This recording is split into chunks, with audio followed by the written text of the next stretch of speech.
당신은 거울 속 자신의 얼굴을 보며 이런 생각을 해본 적 있나요? 이 얼굴은 대체 어디서 왔을까? 이 피는 누구로부터 흘러왔을까 하고요. 유전자 검사 회사 23andme의 2019년 보고서에 따르면 동아시아인의 유전자 중 약 35%가 현재 살고 있는 지역과 다른 곳에서 기원했다고 합니다. 35%요. 그러니까 우리 몸속 피의 3분의 1 이상이 우리가 모르는 어딘가에서 왔다는 뜻이죠. 그렇다면 질문을 바꿔볼까요? 우리가 잃어버린 그 피는 지금 어디에 있을까요? 혹시 그들은 사라진 게 아니라 그저 우리 눈에 보이지 않는 곳으로 흩어진 건 아닐까요? 시베리아의 설원 한가운데서 술록을 몰며 사는 노인이, 바이카로 근처에서 물고기를 잡는 청년이, 중국 남부 산속 마을에서 전통 춤을 추는 여인이 당신과 똑같은 얼굴을 하고 있다면요? 이건 우연일까요? 아니면 우리가 애써 외면해온 진실일까요? 1300년 전 바레라는 거대한 왕국이 있었습니다. 그 왕국은 하루아침에 무너졌어요. 역사책은 그저 멸망했다고만 기록했죠. 하지만 아무도 묻지 않았습니다. 그 땅에 살던 수백만 명의 사람들은 대체 어디로 갔을까 하고요. 사람은 땅과 함께 사라지지 않습니다. 그들은 어디론가 갔어요. 북쪽으로, 서쪽으로, 남쪽으로요. 그리고 그들은 살아남았습니다. 다른 이름으로, 다른 언어로, 다른 옷을 입고서요. 하지만 그들의 피는 변하지 않았어요. 그들의 기억도, 그들의 노래도요. 오늘 우리가 찾아갈 이야기는 바로 그들에 관한 겁니다. 한반도 밖으로 흩어져 지금은 다른 이름으로 불리지만 여전히 우리와 같은 피를 나눈 사람들이요. 그들은 잊혀졌을까요? 아닙니다. 그들은 단지 멀리 있었을 뿐이에요. 바레가 무너진 건 서기 926년의 일입니다. 요나라의 대군이 바레의 수도를 포위했을 때 왕궁은 불타올랐고 백성들은 사방으로 흩어졌어요. 역사는 이를 바레의 멸망이라 기록했지만 진실은 조금 달랐습니다. 멸망한 건 나라였지 사람이 아니었거든요. 살아남은 자들은 북쪽 초원을 건넜어요. 그들 중 일부는 몽골 고원 너머까지 도달했고 또 다른 이들은 시베리아의 깊은 숲속으로 숨어들었습니다. 추위와 굶주림 속에서도 그들은 살아남았어요. 왜냐하면 그들에겐 살아야 할 이유가 있었으니까요. 언젠가 다시 돌아가겠다는, 고향을 되찾겠다는 희망 말이에요. 몽골 북부 지역에는 지금도 우량카이족이라 불리는 사람들이 살고 있습니다. 몽골 사람들은 그들을 오량압이라고 불렀어요. 이 단어 어디서 많이 들어본 것 같지 않나요? 네, 맞습니다. 오랑캐요. 우리가 야만인을 뜻하는 욕으로 쓰던 그 단어 말이에요. 하지만 원래 이 말은 욕이 아니었습니다. 몽골 비사라는 고대 문헌에는 이렇게 기록되어 있어요. 오량압은 북방에서 온 용맹한 전사들이다. 그들은 말을 잘 타고 활을 잘 쏜다. 용맹한 전사들이요. 야만인이 아니라요. 그렇다면 이 오량압, 즉 우량카이족은 대체 누구였을까요? 몽골 학자 바트에르덴의 2012년 연구에 따르면 우량카이족의 유전자 중 약 42%가 한반도 및 만주 지역 고대인의 그것과 일치한다고 합니다. 42%요. 이건 우연이라고 보기엔 너무 높은 수치예요. 더 놀라운 건 우량카이족의 전승 신화입니다. 그들은 대대로 이런 이야기를 전해 내려왔어요. 우리 조상은 남쪽에 큰 호수가 있는 땅에서 왔다. 그곳에는 거대한 성이 있었고 우리는 그곳의 왕을 섬겼다. 남쪽에 큰 호수요. 바레만을 말하는 걸까요? 거대한 성이요. 바레의 수도 상경성을 말하는 걸까요? 우량카이족 노인 한 분을 만났습니다. 그의 이름은 바타르였어요. 85살의 그는 초원 한가운데 작은 천막에서 살고 있었죠. 우리가 찾아갔을 때 그는 말 위에서 내려오며 이렇게 말했습니다. 당신들은 남쪽에서 왔구려. 우리는 깜짝 놀랐어요. 어떻게 알았냐고 물으니 그는 빙그레 웃으며 대답했죠. 당신들 얼굴을 보면 알 수 있어. 우리와 같은 피가 흐르니까. 그리고는 천막 안으로 우리를 안내했습니다. 천막 안벽면에는 낡은 천 한 조각이 걸려 있었어요. 그 천에는 붉은색과 파란색으로 무언가가 그려져 있었는데 자세히 보니 그건 지도였습니다. 이게 뭐냐고 물으니 바타르 노인은 조용히 대답했어요. 우리 조상들이 걸어온 길이요. 지도의 한쪽 끝에는 큰 바다가 그려져 있었고 그 옆에는 성곽 같은 게 있었어요. 그리고 그곳에서부터 구불구불한 선이 북쪽으로 서쪽으로 뻗어 있었습니다. 우리는 그곳에서 왔소. 1000년도 더 전에 말이오. 전쟁이 일어났고 우리는 살기 위해 떠나야 했소. 추운 겨울을 넘고 굶주림을 견디며 우리는 여기까지 왔소. 노인의 목소리엔 슬픔이 배어 있었습니다. 그런데 그게 자신의 슬픔인지 아니면 조상들로부터 물려받은 슬픔인지 알 수 없었어요. 우리는 언젠가 돌아가고 싶었소. 하지만 세월이 너무 흘렀소. 이제 우리가 어디서 왔는지조차 정확히 아는 사람이 없소. 그러면서 그는 이렇게 덧붙였어요. 하지만 우리 피는 기억하고 있어. 우리가 누구였는지를. 우량카이족만이 아닙니다. 더 북쪽으로 올라가면 시베리아의 광활한 설원이 펼쳐져요. 그곳에는 에벤키족이 살고 있습니다. 에벤키족은 술록을 기르며 이동하는 유목민이에요. 러시아 정부 통계에 따르면 현재 에벤키족은 약 38,000명 정도 되는데 대부분 야쿠츠크와 사할린 일대에 흩어져 살고 있습니다. 에벤키족을 만나기 위해 우리는 야쿠츠크로 향했어요. 야쿠츠크는 겨울 평균 기온이 영하 40도를 넘나드는 곳입니다. 사람이 살기엔 너무 혹독한 환경이죠. 하지만 에벤키족은 수백 년 동안 이곳에서 살아왔어요. 우리가 도착한 날도 기온은 영하 35도였습니다. 숨을 쉴 때마다 입김이 얼어붙었고 눈썹에 서리가 내렸어요. 에벤키족 마을 입구에서 우리를 맞이한 건 이반이라는 청년이었습니다. 32살의 그는 술록 사육사였어요. 멀리서 오셨네요 라며 그는 우리를 반겼습니다. 그의 얼굴을 보는 순간 우리는 또 한 번 놀랐어요. 영락없는 한국인의 얼굴이었거든요. 광대뼈가 약간 튀어나왔고 눈은 가늘었으며 피부는 밝은 편이었죠. 서울 거리를 걸어도 전혀 이상하지 않은 얼굴이었어요. 사람들이 자주 그러더라고요. 제가 한국인 같다고. 이반은 웃으며 말했습니다. 사실 저희 할아버지도 그런 말씀을 하셨어요. 우리 조상은 남쪽에서 왔다고요. 남쪽이요? 네. 정확히 어딘지는 모르겠지만 할아버지는 늘 따뜻한 땅이라고 표현하셨어요. 그곳에는 큰 강이 흐르고 산이 많았대요. 이반은 우리를 마을 안쪽으로 안내했습니다. 마을 중심에는 커다란 나무 기둥이 세워져 있었어요.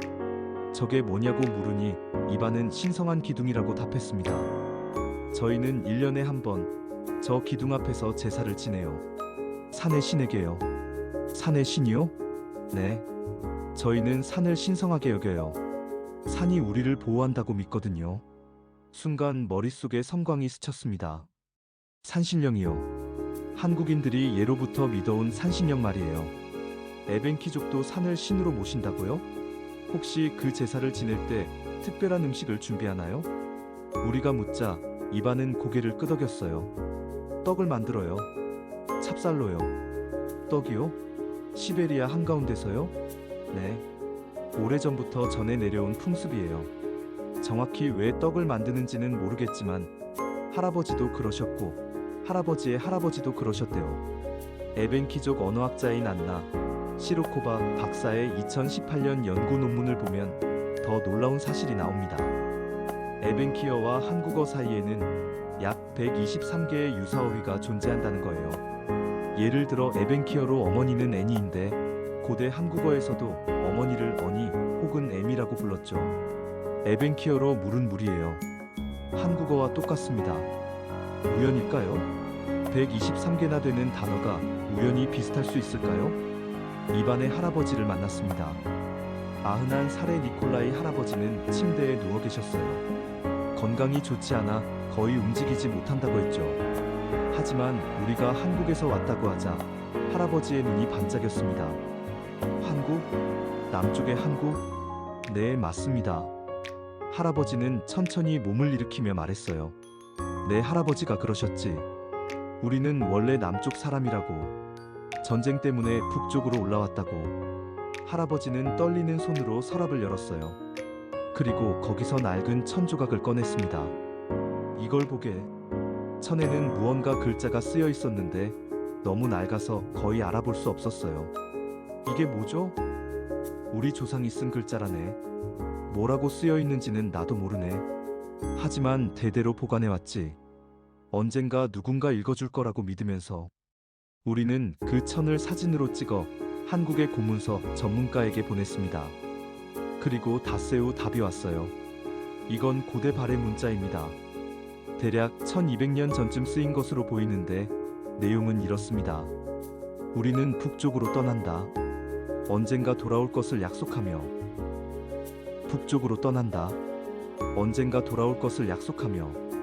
그들은 결국 돌아오지 못했어요. 1000년이 넘는 세월 동안 그들은 시베리아 설원을 떠돌았고 이제는 에벤키족이라는 이름으로 살고 있습니다.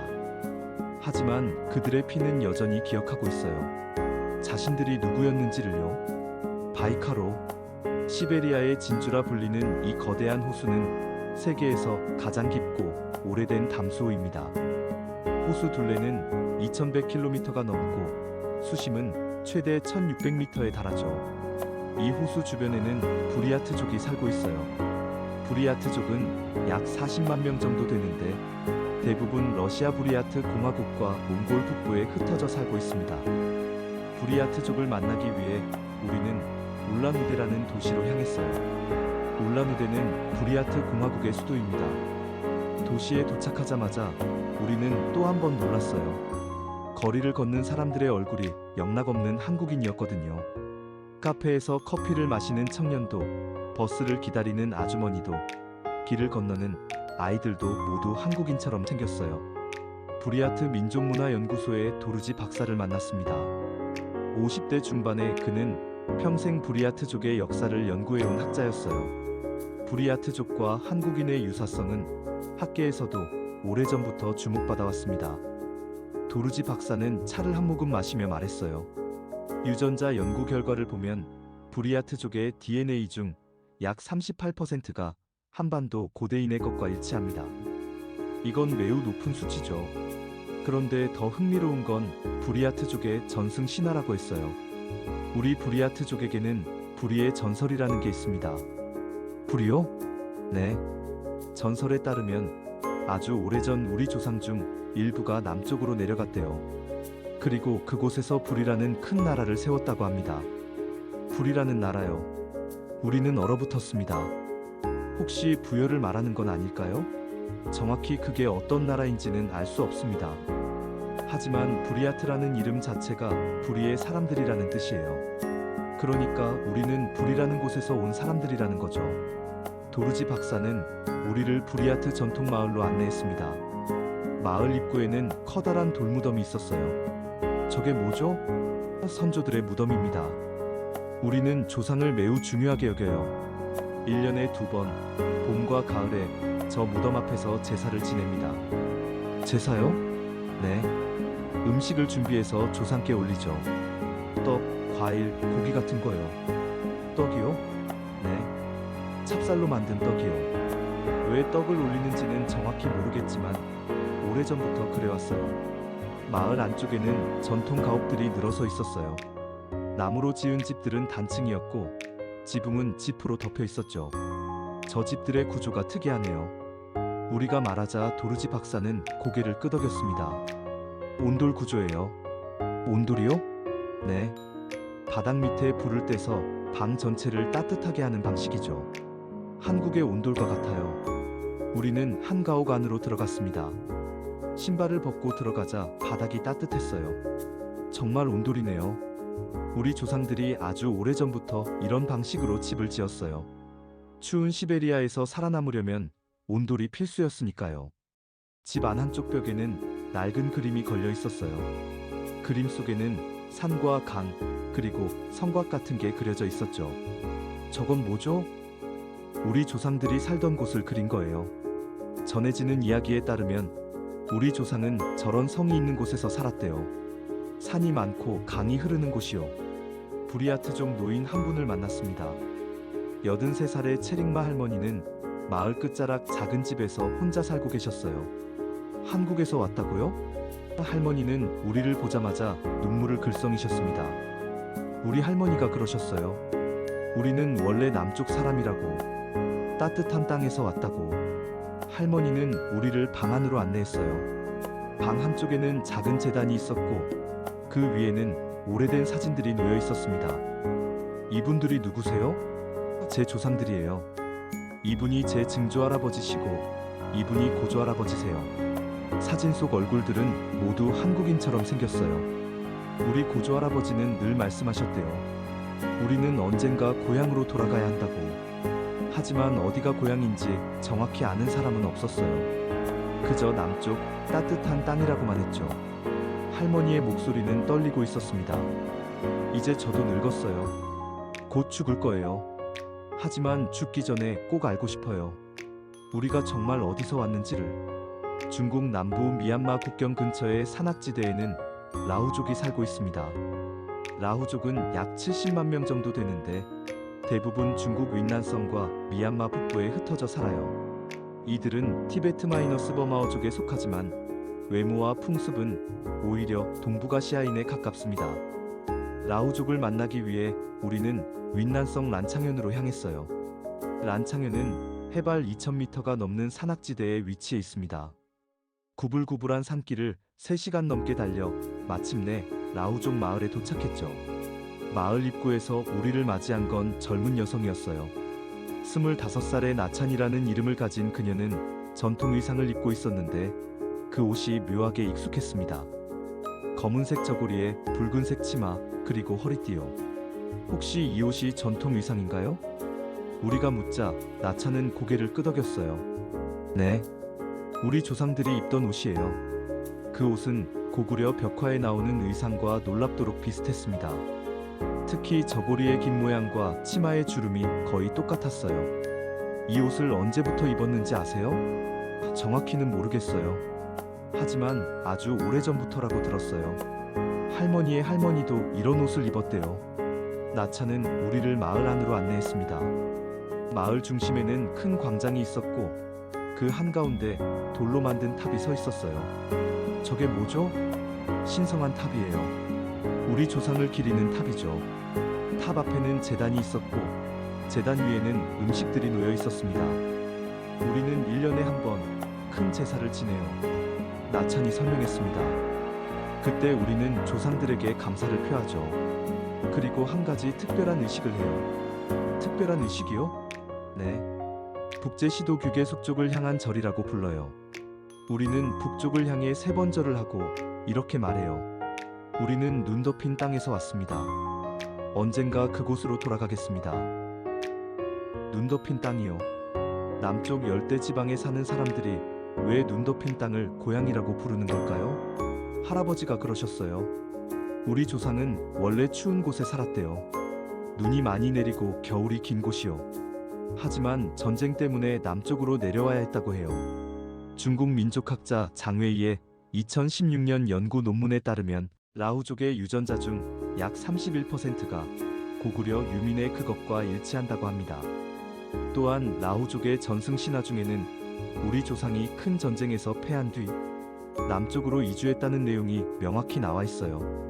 큰 전쟁이요. 혹시 고구려의 멸망을 말하는 걸까요? 라후족 역사학자인 리메이를 만났습니다. 60대 초반에 그는 평생 라후족의 기원을 연구해온 학자였어요. 라후족의 역사는 매우 복잡합니다. 리메이는 차분한 목소리로 설명했어요. 우리는 오래전 북방에서 왔어요. 정확히 언제인지는 알 수 없지만 대략 1300년에서 1400년 전쯤으로 추정됩니다. 1300년에서 1400년 전이요. 그 시기는 정확히 고구려가 멸망한 시기와 겹칩니다. 고구려는 서기 668년에 멸망했으니까요. 라후족 전승에는 이런 이야기가 있습니다. 우리 조상은 20만 명이었다.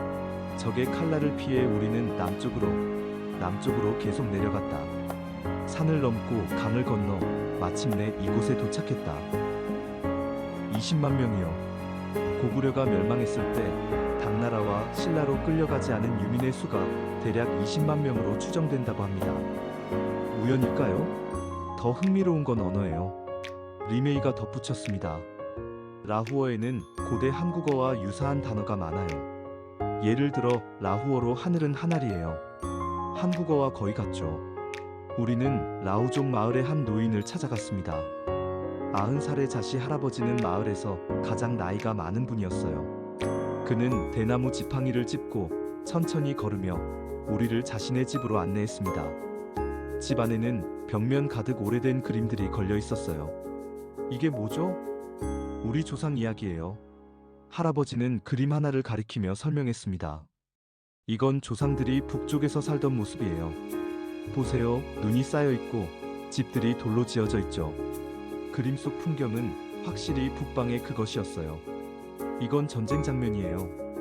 할아버지가 다음 그림을 가리켰습니다. 적들이 쳐들어왔고 우리 조상들은 싸웠어요. 하지만 적이 너무 많았죠.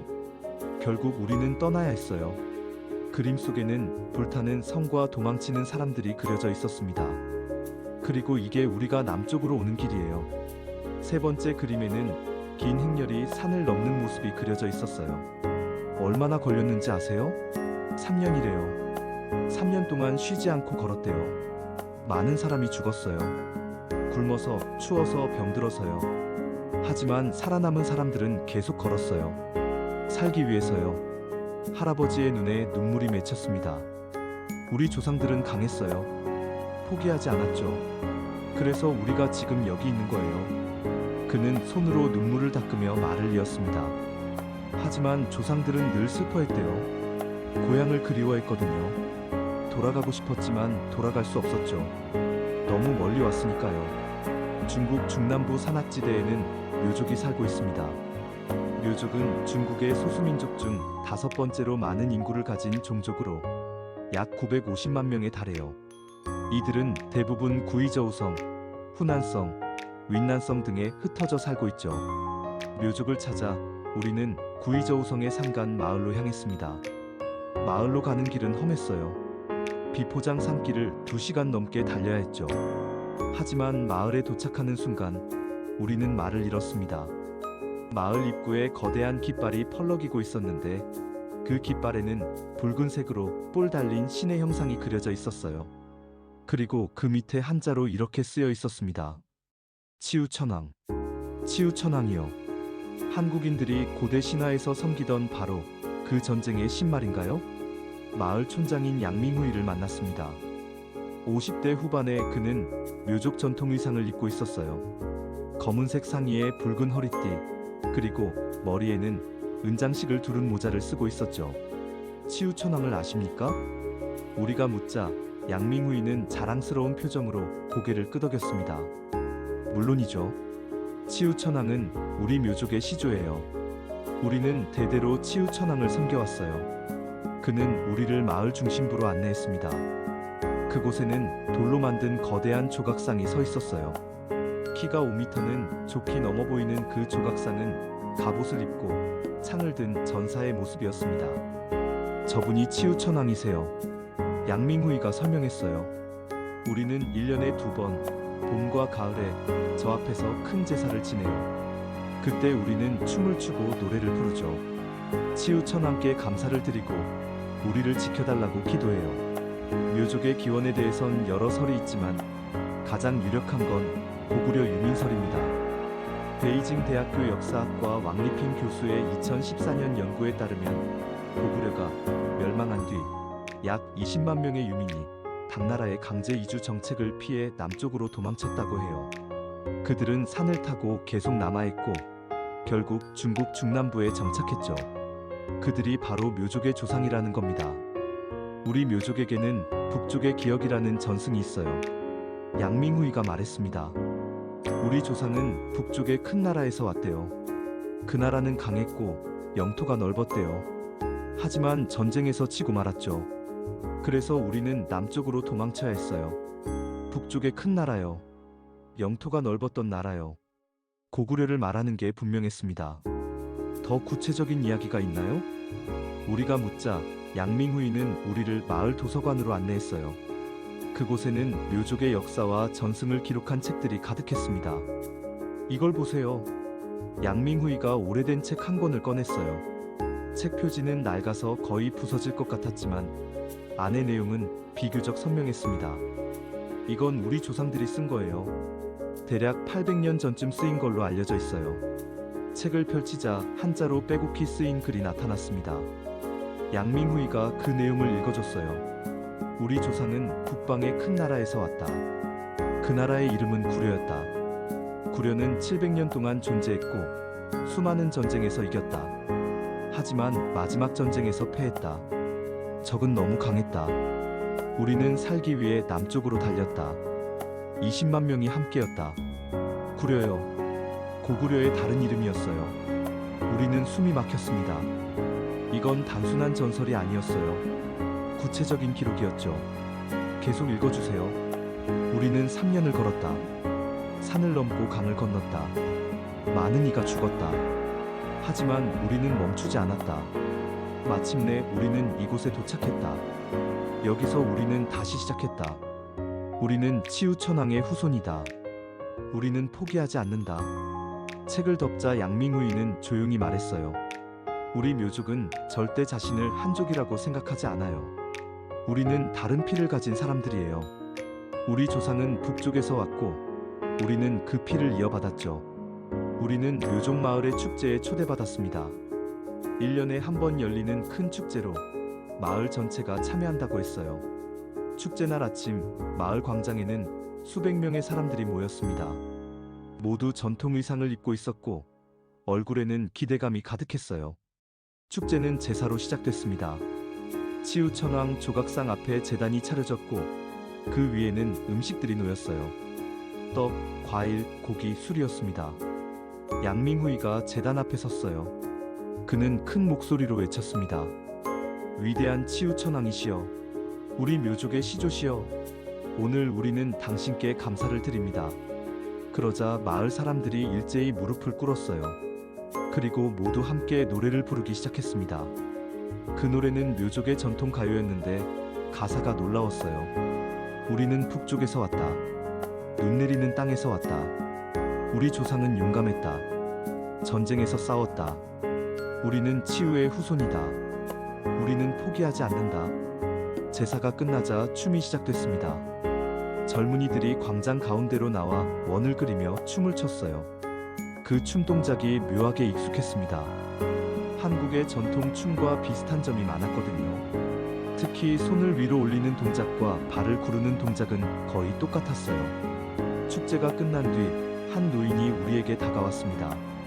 80대 중반으로 보이는 그는 지팡이를 짚고 천천히 걸어왔어요. 당신들은 한국에서 왔다죠? 네, 맞습니다. 그럼 우리 집에 가시죠. 보여드릴 게 있어요. 노인의 집은 마을 끝자락에 있었어요. 작은 돌집이었는데 안으로 들어가자 벽면에 오래된 족자 하나가 걸려 있었습니다. 저게 뭐죠? 우리 가문의 족보예요. 2000년 동안 전해 내려온 거죠. 족자를 가까이서 보니 거기에는 수많은 이름이 적혀 있었어요. 맨 위에는 한자로 커다랗게 쓰인 이름이 있었습니다. 고주몽. 고주몽이요? 고구려를 세운 주몽 말인가요? 그렇다고 들었어요. 우리 가문의 시조가 고주몽의 후손이래요. 정확히 몇 대손인지는 모르겠지만요. 노인은 족자 앞에 무릎을 꿇고 절을 했습니다. 저는 매일 아침 여기 와서 절을 해요. 조상님께 감사하다고, 우리를 지켜주셔서 감사하다고 말하죠. 그의 목소리는 떨리고 있었어요. 우리는 고향을 잃었어요. 하지만 우리 정체성은 잃지 않았어요. 우리는 여전히 치우천왕의 후손이고 고구려의 자손이에요. 만주 지역에는 만주족이 살고 있습니다. 현재 만주족 인구는 약 1000만 명 정도인데 대부분 중국 동북 지역에 흩어져 살고 있어요. 만주족은 한때 중국을 지배했던 청나라를 세운 민족이죠. 만주족의 기원을 추적하면 말갈족까지 거슬러 올라갑니다.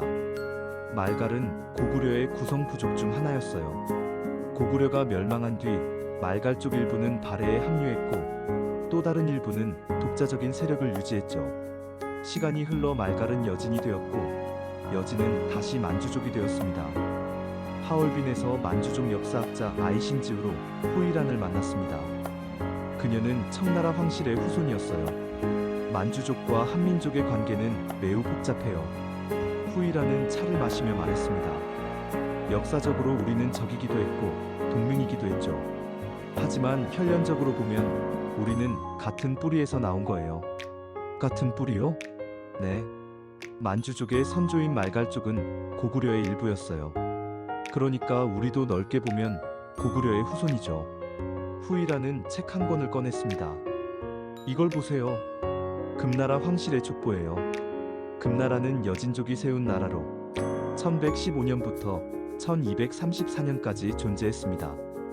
금나라 황실은 자신들의 시조가 신라 김씨라고 주장했어요.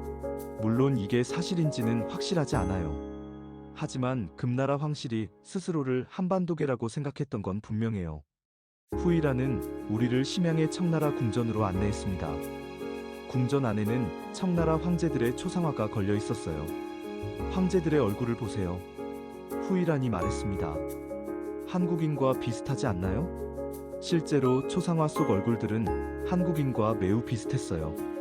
광대뼈가 약간 튀어나왔고 눈은 가늘었으며 전체적인 얼굴 형태가 동북아시아인의 그것이었습니다. 만주족은 스스로를 한족과 구별했어요. 우리는 다른 민족이라고 생각했죠. 그리고 실제로 우리 풍습은 한족보다 오히려 한국과 더 비슷해요. 예를 들어 만주족도 온도를 사용했고 제사를 중요하게 여겼으며 조상 숭배 문화가 강했습니다. 언어도 비슷한 점이 많아요. 후이란이 덧붙였어요. 만주어와 한국어는 문법 구조가 거의 같아요. 주어 마이너스 목적어 마이너스 동사 순서죠. 또 경어 체계도 비슷해요. 우리는 만주족 전통 마을을 방문했습니다.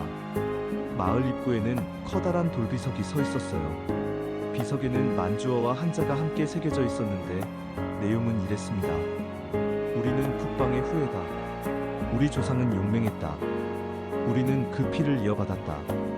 마을 안쪽에서 전통 의례가 진행되고 있었어요.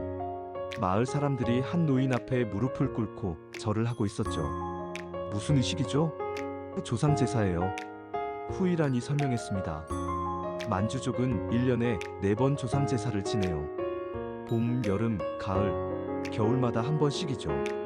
제사 음식들을 보니 떡, 과일, 고기가 놓여 있었어요. 한국의 제사상과 거의 똑같았습니다. 왜 떡을 올리나요? 전통이에요. 조상들이 떡을 좋아했대요. 그래서 우리도 계속 떡을 올리죠. 의례가 끝난 뒤 그 노인과 이야기를 나눴습니다. 92세의 아이신지오로 칭사는 청나라 황실의 먼 친척이었어요. 당신들은 우리를 어떻게 생각하나요? 노인이 물었습니다. 적이라고 생각하나요? 아니면 형제라고 생각하나요? 우리는 잠시 말을 잃었어요. 역사적으로 만주족과 한민족은 복잡한 관계였으니까요. 때로는 적이었고 때로는 동맹이었죠. 저는 형제라고 생각해요. 노인이 스스로 대답했습니다. 우리는 같은 땅에서 왔어요. 같은 추위를 견뎠고 같은 하늘을 보며 자랐죠. 피도 섞였어요.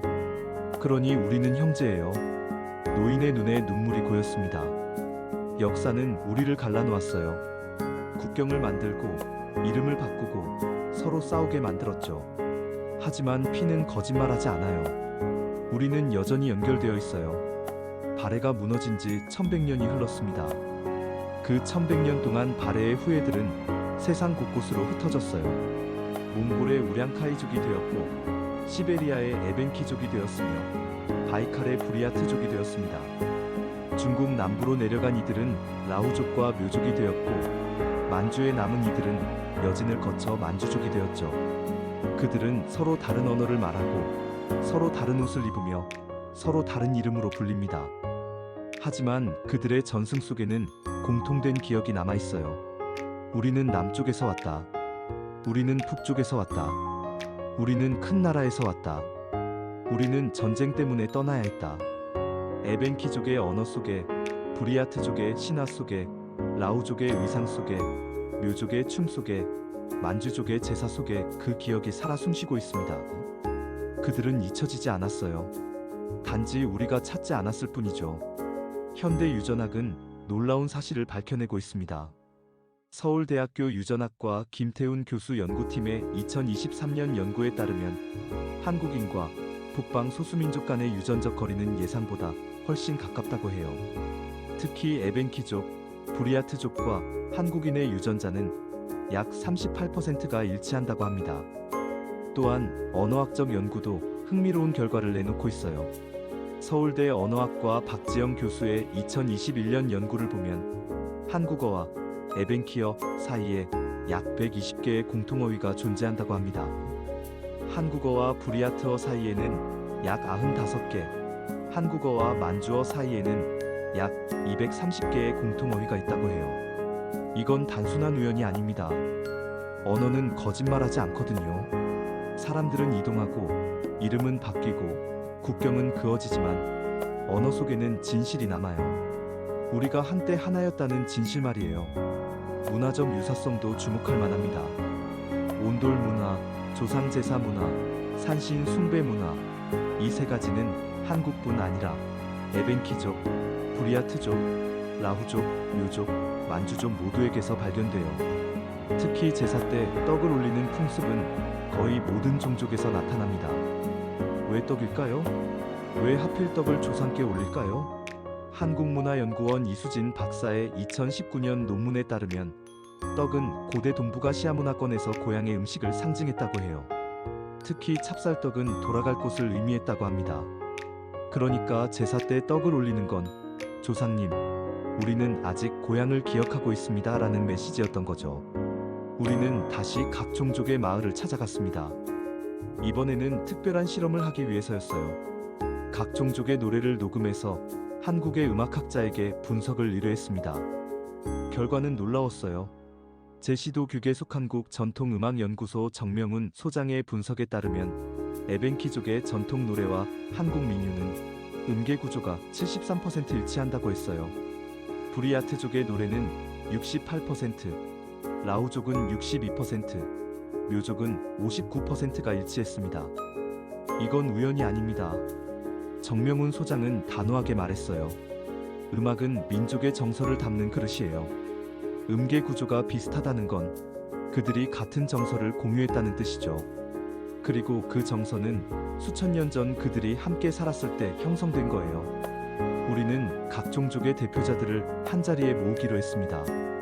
쉬운 일은 아니었어요. 그들은 서로 수천 킬로미터 떨어진 곳에 살고 있었고 언어도 달랐으며 여권 문제도 복잡했죠. 하지만 6달의 준비 끝에 마침내 우리는 그들을 베이징의 한 호텔에 모을 수 있었습니다. 2024년 10월 15일, 그날은 역사적인 날이었어요. 우량카이족의 바타르 노인, 에벤키족의 이반과 니콜라이 할아버지, 부리아트족의 체릭마 할머니, 라후족의 나참과 자시 할아버지, 묘족의 양밍우이와 그 노인, 만주족의 아이신지우로 친산이 한자리에 모인 겁니다. 회의실 문이 열리고 그들이 들어왔을 때 모두 잠시 멈춰 섰어요. 서로를 바라보며 아무 말도 하지 못했죠. 그들의 얼굴은 너무나 비슷했습니다. 피부색, 눈 모양, 광대뼈, 입술의 형태까지 거의 똑같았어요. 당신들은, 바타르 노인이 떨리는 목소리로 말했습니다. 당신들은 마치 내 형제들 같소. 통역이 그의 말을 전하자 다른 이들도 고개를 끄덕였어요. 니콜라이 할아버지는 눈물을 흘리기 시작했습니다. 나는 평생 우리가 혼자라고 생각했어. 하지만 우리는 혼자가 아니었구려. 그들은 원형 테이블에 둘러앉았습니다. 우리는 각자에게 자신의 전승 이야기를 해달라고 부탁했어요. 바타르 노인이 먼저 입을 열었습니다. 우리 조상은 남쪽에 큰 호수가 있는 땅에서 왔소. 거대한 성이 있었고 우리는 그곳의 왕을 섬겼소. 니콜라이 할아버지가 이어받았어요. 우리 조상도 남쪽에서 왔다네. 따뜻한 땅, 큰 강이 흐르는 곳이라고 했지. 체릭마 할머니는 조용히 말했습니다. 우리 조상 중 일부가 남쪽으로 내려가 불이라는 나라를 세웠다고 들었어요. 자시 할아버지의 목소리는 떨렸어요. 우리는 눈 덮인 땅에서 왔어. 전쟁 때문에 남쪽으로 내려와야 했지. 묘족 노인은 단호하게 말했습니다. 우리 조상은 구려에서 왔어. 고구려 말이오. 20만 명이 함께 남쪽으로 왔어. 칭산 노인은 마지막으로 말했어요. 우리는 북방의 후예요. 말갈에서 여진으로, 여진에서 만주로 이름이 바뀌었지만 우리 피는 변하지 않았어. 모두의 이야기가 끝나자 회의실은 고요해졌습니다. 그리고 그 고요 속에서 한 가지 진실이 명확해졌어요. 그들은 모두 같은 곳에서 왔다는 것. 그들은 모두 같은 피를 나눴다는 것, 그들은 잊혀진 게 아니라 흩어졌던 것뿐이라는 것 말이에요. 노래를 부르고 싶소. 바타르 노인이 갑자기 말했습니다. 우리 조상의 노래를요? 그는 자리에서 일어나 천천히 노래를 부르기 시작했어요. 몽골어로 부르는 노래였지만 그 선율은 묘하게 익숙했습니다. 노래가 끝나자 니콜라이 할아버지도 일어났어요. 나도 부르겠네. 그는 에벤키어로 노래를 불렀는데 놀랍게도 바타르 노인의 노래와 선율이 비슷했어요. 단어는 달랐지만 리듬과 음색은 거의 같았습니다. 하나둘씩 모두가 일어나 자신의 노래를 불렀어요. 부리아트의 노래, 라후의 노래, 묘족의 노래, 만주의 노래가 회의실을 가득 채웠습니다. 그리고 놀라운 일이 벌어졌어요. 그들의 노래가 하나로 어우러진 겁니다. 언어는 달랐지만 선율은 같았어요. 리듬은 달랐지만 정서는 같았죠. 그 순간 우리는 깨달았습니다. 음악은 국경을 넘고 시간을 넘고 언어를 넘는다는 걸요. 그리고 그 음악 속에는 천년 전 헤어졌던 형제들의 기억이 살아있다는 걸요. 노래가 끝나자 모두가 눈물을 흘렸습니다. 그들은 서로를 껴안았어요. 언어가 통하지 않았지만 상관없었습니다. 그들은 말 없이도 서로를 이해했으니까요. 피가 그들에게 말하고 있었으니까요. 우리는 형제요. 칭산 노인이 말했습니다. 천년 동안 헤어져 있었지만 우리는 여전히 형제요. 모두가 고개를 끄덕였어요. 그리고 그들은 하나씩 돌아가며 서로의 손을 잡았습니다. 몽골의 손이 시베리아의 손을 잡았고 시베리아의 손이 바이칼의 손을 잡았으며 바이칼의 손이 윈난의 손을 잡았고 윈난의 손이 구이저우의 손을 잡았으며 구이저우의 손이 만주의 손을 잡았습니다. 그렇게 원이 만들어졌어요. 천년 전 흩어졌던 사람들의 후손이 다시 하나의 원을 만든 겁니다. 우리는 그들에게 한국에 가보고 싶은지 물었습니다. 한국요? 바타르 노인이 반문했어요. 거기가 우리 조상의 땅인가요? 정확히는 알 수 없습니다. 하지만 같은 피가 흐르는 건 분명하죠. 그렇다면 가고 싶소. 죽기 전에 꼭 한번 가보고 싶소. 2025년 봄, 우리는 그들을 한국으로 초대했습니다. 14명이었어요. 우량카이족 3명, 에벤키족 3명, 부리아트족 2명, 라우족 2명, 묘족 2명, 만주족 2명이었죠. 그들은 평생 처음 비행기를 타고 한국 땅을 밟았습니다. 인천공항에 도착했을 때 그들의 표정은 복잡했어요. 기대와 두려움, 설렘과 불안이 뒤섞여 있었죠. 여기가 한국이구려. 니콜라이 할아버지가 중얼거렸습니다. 우리 조상이 그리워했던 남쪽의 땅. 우리는 그들을 먼저 서울로 데려갔습니다. 북한산 기슭의 한 전통 마을이었어요. 산신각 앞에 섰을 때 그들은 모두 숨을 죽였습니다. 저건, 이반이 놀란 목소리로 말했어요. 저건 우리 마을에 있는 것과 똑같아요. 산신각 안으로 들어가자 산신령 그림이 걸려 있었어요. 흰 수염을 기른 노인이 호랑이를 타고 있는 모습이었죠. 우리도 산신을 모셔요. 나찬이 말했습니다. 똑같은 모습으로요. 우리는 그들을 경주로 데려갔습니다. 천년된 신라의 유적들을 보여주고 싶었거든요. 첨성대 앞에 섰을 때 양밍후이가 손을 떨었어요. 이 돌을 쌓는 방식이. 그는 말을 잇지 못했습니다. 우리 마을의 치우천왕 조각상을 만든 방식과 같아요. 불국사에서 그들은 오랫동안 말이 없었습니다. 절의 구조, 처마의 곡선, 돌계단의 모양, 모든 게 그들에게 익숙해 보였어요. 마치 집에 온 것 같소. 칭산 노인이 조용히 말했습니다. 경주 박물관에서 고구려 유물 전시를 봤을 때 묘종 노인이 울기 시작했습니다. 저 갑옷, 저 투구, 저 칼.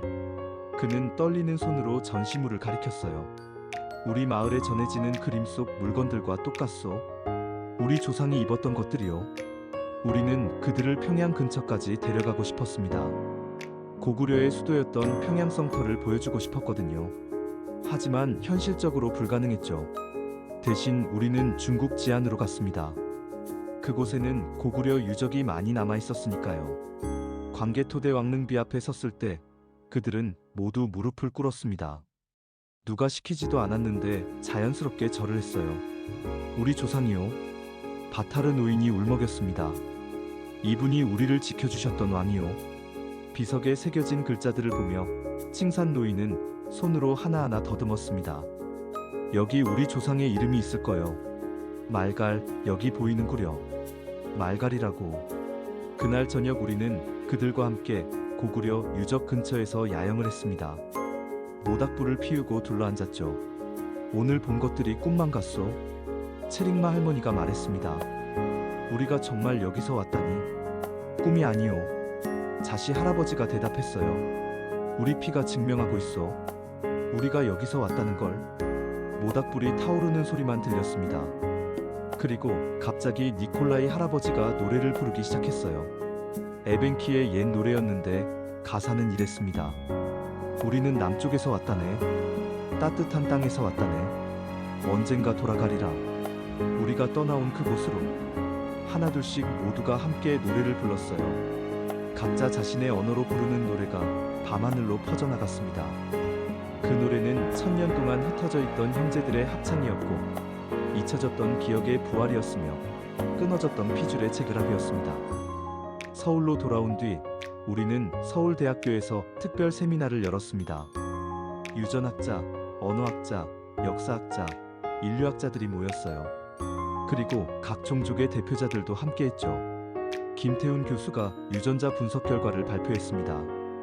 우리가 분석한 결과 한국인과 이들 북방 소수민족 간의 유전적 거리는 매우 가깝습니다. 특히 미토콘드리아 DNA를 보면 같은 목의 조상을 가진 것으로 추정됩니다. 박지영 교수는 언어학적 증거를 제시했어요. 한국어와 이들 언어 간의 공통어휘를 분석한 결과 이들은 최소 1000년에서 1500년 전에는 같은 언어를 사용했을 가능성이 높습니다. 역사학자 이명박 교수는 문헌 증거를 들었습니다. 발해가 멸망한 뒤 유민들이 사방으로 흩어졌다는 기록은 여러 문헌에 나옵니다. 요사, 금사, 원사 모두의 발해 유민에 관한 기록이 있어요. 이들이 바로 지금의 북방 소수민족으로 이어졌을 가능성이 큽니다.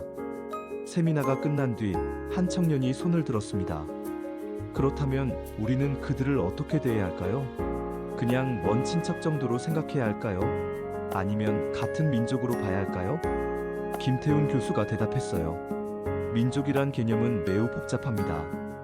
유전적으로는 가깝지만 문화적으로는 이미 많이 달라졌죠. 하지만 중요한 건 그들과 우리가 연결되어 있다는 사실을 인정하는 거예요. 그들은 우리의 잊혀진 형제들입니다.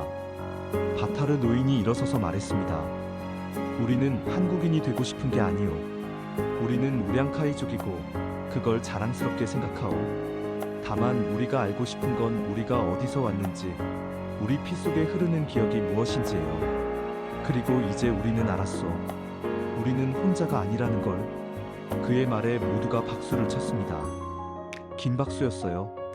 그 박수는 1000년 만의 재회를 축하하는 소리였고 잊혀졌던 형제들을 환영하는 소리였으며 끊어졌던 인연이 다시 이어지는 소리였습니다.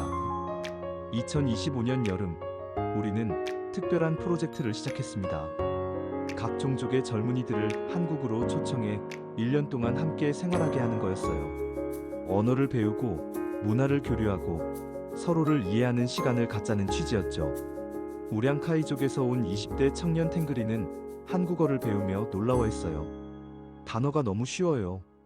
마치 우리 언어를 조금만 바꾼 것 같아요. 실제로 그는 3개월 만에 기본 대화가 가능해졌습니다. 에벤키족에서 온 22살 소녀는 한국 음식을 먹으며 울었어요. 이 맛, 이 냄새, 우리 할머니가 해주시던 음식과 똑같아요. 그녀는 된장찌개를 먹으며 고향을 떠올렸습니다.